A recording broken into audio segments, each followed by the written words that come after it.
We see in Acts of Apostles about Paul, మనము అపోస్తుల కార్యములు చూద్దాము. chapter 16. 16వ అధ్యాయము. In that chapter, Paul was in the missionary journey. అక్కడ పౌలు సువార్త దండయాత్రలో ఉన్నాడు. He wanted to go to somewhere. అతను ఎక్కడికో వెళ్ళాలి అని తలంచాడు. What do we see in verse 6? 6వ వచనంలో మనం ఏం చూస్తున్నాము? The Holy Spirit did not allow him to proceed. పరిశుద్ధాత్మ వారిని ఆటంకపరిచినందున. And they wanted to go another way. వారు అప్పుడు మరొక మార్గంలో వెళ్ళాలని And the Spirit of Jesus did not allow them to go. యేసు యొక్క ఆత్మ వారిని వెళ్ళనీయలేదు. God was with them. దేవుడు వారితో ఉన్నాడు. They didn't proceed. ఆయన చెప్పినప్పుడు వారు ముందుకు వెళ్ళలేదు. Because God did not allow them to go.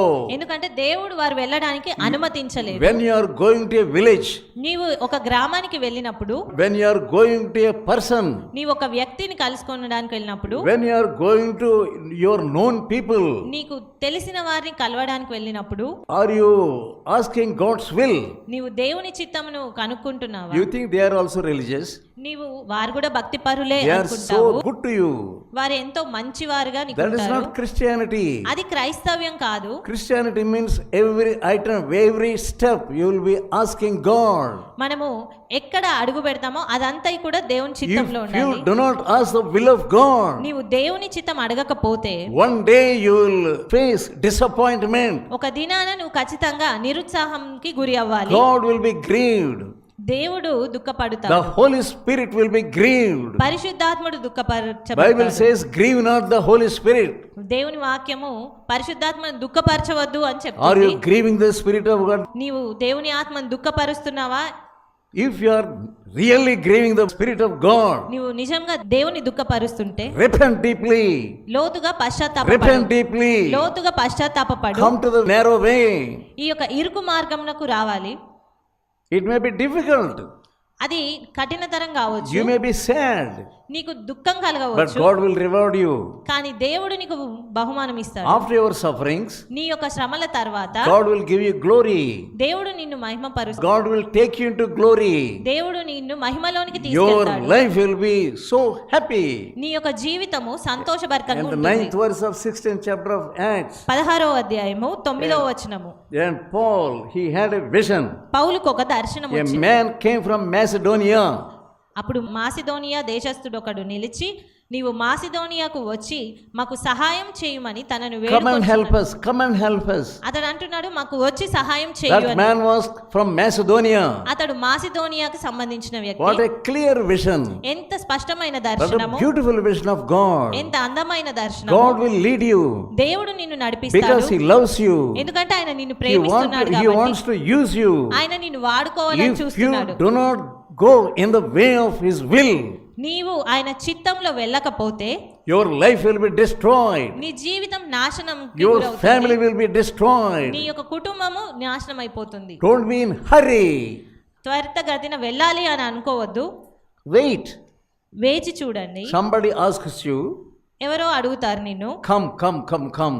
రా రా రా అని. Come and help us. Come and help us. వచ్చి మాకు సహాయం చెయ్యు అని. Did God ask you to go? దేవుడు నిన్ను వెళ్ళమని చెప్పాడా? Did God give you a vision? దేవుడు నీకు ఏదైనా దర్శనం Did ఇచ్చాడా? God give you any answer to your prayers? నీ యొక్క ప్రార్థనలకు జవాబు ఇచ్చాడా? You are under the pressure of the devil. నీవు సాతాను యొక్క దాడి క్రింద ఉన్నావు. Some people, they get heavy pressure in their minds. చాలా మంది తమ మెదళ్ళలో ఎక్కువ ఒత్తిడికి గురవుతూ ఉంటారు. Some pressure. ఏదో ఒక ఒత్తిడి. We must go.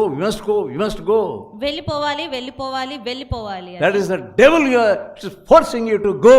అది సాతాను నిన్ను ఒత్తిడి చేస్తా ఉన్నాడు You వెళ్ళిపోవడానికి. will land in destruction. నీవు నాశనంలోనికి దిగిపోతావు. That is not the way of God. అది దేవుని చిత్తం కాదు. Way of God is narrow. దేవుని యొక్క మార్గము ఇరుకు మార్గము. But you must know that you are in the widened way. కానీ నువ్వు విశాల మార్గంలో ఉన్నావని గ్రహించాలి. Come out of that way. ఆ యొక్క మార్గం నుంచి బయటికి రావాలి. Enter into this narrow gate. ఈ యొక్క ఇరుకు ద్వారంన నువ్వు ప్రవేశించాలి. Wait for the perfect will of God. దేవుని పరిపూర్ణ చిత్తం కొరకు కనిపెట్టు. Romans 12th chapter and verse 2. రోమీలకు రాసిన పత్రిక 12వ అధ్యాయము 2వ వచనము. మీరు ఈ లోక మర్యాదను అనుసరింపక ఉత్తమమును అనుకూలమును సంపూర్ణమునయ్యున్న దేవుని చిత్తమేదో పరీక్షించి తెలుసుకొనున్నట్లు మీ మనసు మారి నూతన మగుట వలన రూపాంతరము పొందుడి. You are going into the way of the world. నీవు లోకస్తులు వెళ్ళే మార్గంలోనికి You వెళ్ళిపోతున్నావు. are conformed to the way of world. మీరు ఈ లోక మర్యాదను అనుసరింపక You are conformed to the way of the world. ఆ లోకస్తుల యొక్క ఆ మార్గాలని అనుసరిస్తున్నావు. With your thinking, you think it is all right. నీ ఆలోచనతో ఇదంతా పర్వాలేదు అని Did you అనుకుంటున్నావు. ask the Lord? నీవు దేవుణ్ణి అడిగావా? You are a worldly woman.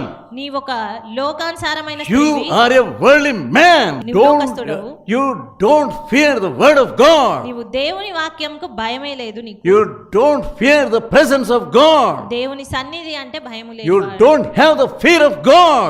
నీలో దేవుని భయం లేదు. How long you will be like this? ఎంత కాలము ఈ రీతిగా You ఉంటావు? think you are a godly woman. ఒక భక్తిపరురాలని అంత That's అలస్తావు. only thinking. అది కేవలం నీ ఆలోచన. What God is telling about you. దేవుడు నీ కోసం ఏం చెప్తున్నాడు? Let